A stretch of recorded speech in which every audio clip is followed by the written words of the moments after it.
This could be a transformation that will set a new cadence in your life. Then we went from transformation of self to transformation of church. One person can make a difference. Let there be peace on earth, and let it begin with me. Tonight, we make a transformation from church to community. The two go hand in hand. We're going to borrow from a unique portion of Scripture, Luke 2. Really want you to turn to that, because this is the only place in the Bible where we see Jesus in his youth. Otherwise, we have his birth and then his start of his ministry at age 29. Crucifixion and resurrection at age 33.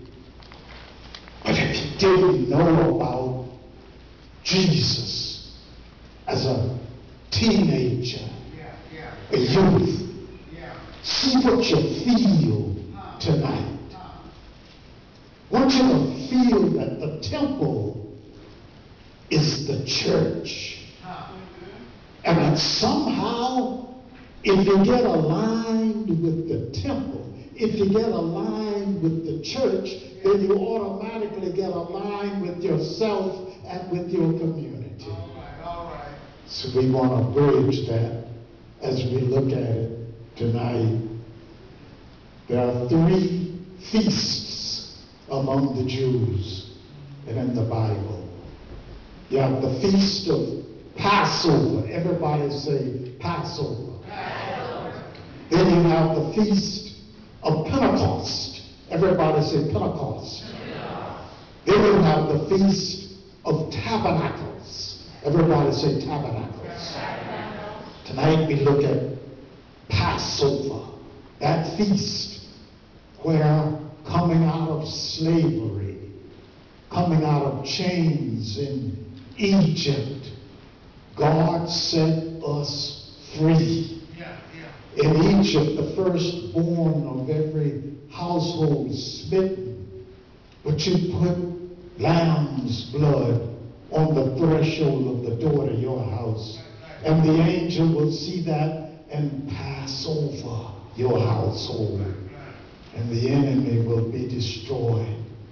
The feast of Passover, those 3 feasts, but the one feast of Passover is the greatest one.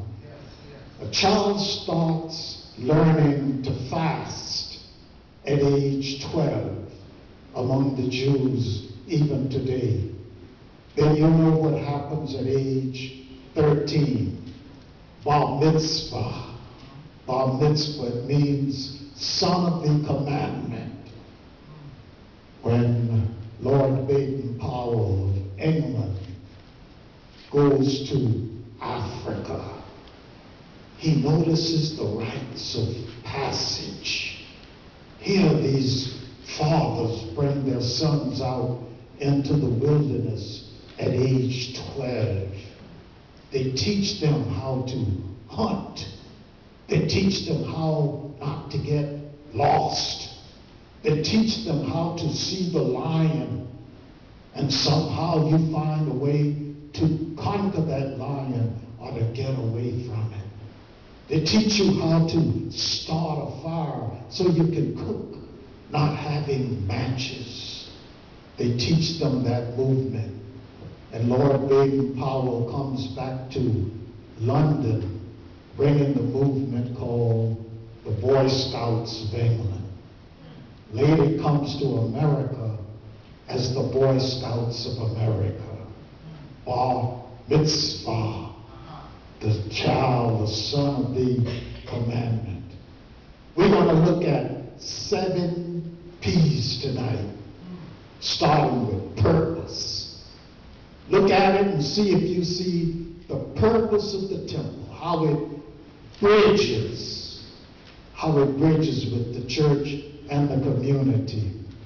But let's read Luke 2, beginning at verse 41. Luke 2, only place where we talk about the child Jesus. Luke 2, verse 41.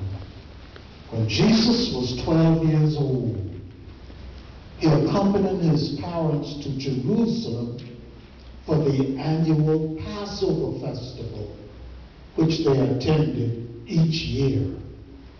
After the celebration was over, they started home to Nazareth. But Jesus stayed behind in Jerusalem.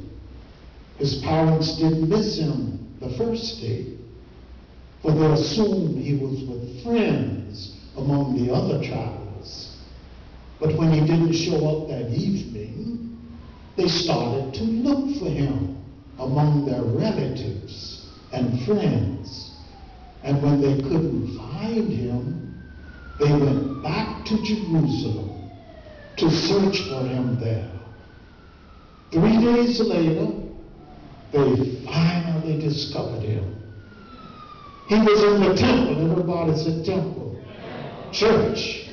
Sitting among the teachers of law. They call them the doctors. Rabbis, teachers, the doctors of law. Discussing deep questions with them. And amazing everyone with his understanding and answers. His parents didn't know what to think, Mary and Joseph. Son, his mother said to him, why have you done this to us? Your father and I have been frantic, searching for you everywhere. Listen to Jesus. But why did you need to search, he asked. Didn't you realize that I would be here at the temple in my Father's house? But they didn't understand what he meant. Then he returned to Nazareth with them and was obedient to them. And his mother stored away all these things in her heart. So Jesus grew both tall and wise and was loved by God and man. The first P, the purpose. Anybody, what is the purpose of the church? What is the purpose, son? How do you see it? What is the purpose of the temple, the church? Healing. Isn't that something? That, therefore, the church is for those who are sick. Or do you have to be perfect in the church? Beg pardon? It will be empty. Isn't that true? So the purpose of the temple is to serve the lost. But it isn't enough just to be lost. To serve the lost who want to be found. And to serve the lost who have been found. So there's no way in the world we can point a finger at a sinner in the church. Instead of pointing a finger, we point a hug, we point a hand, we lift them up. If we can't say something good about them, at least don't cause them pain. Because the church is intended for all of us who are lost, but some of us find it a little easier to be found, like those Boy Scouts out there in the wilderness. Some get lost and you have to find them. Some get lost and they find themselves. Some can look at the stars, some of us, and see Saturnus, and some of us can see Jupiter. Some of us can be guided by the North Star, Polaris. As we come out of slavery, we follow the North Star up north and into Canada. Some of us us can find the star, and others the star has to find us. The temple is for the lost, and not just the lost, but those who are willing to be found. John Luke gives us the most well-known hymn in the world. I once was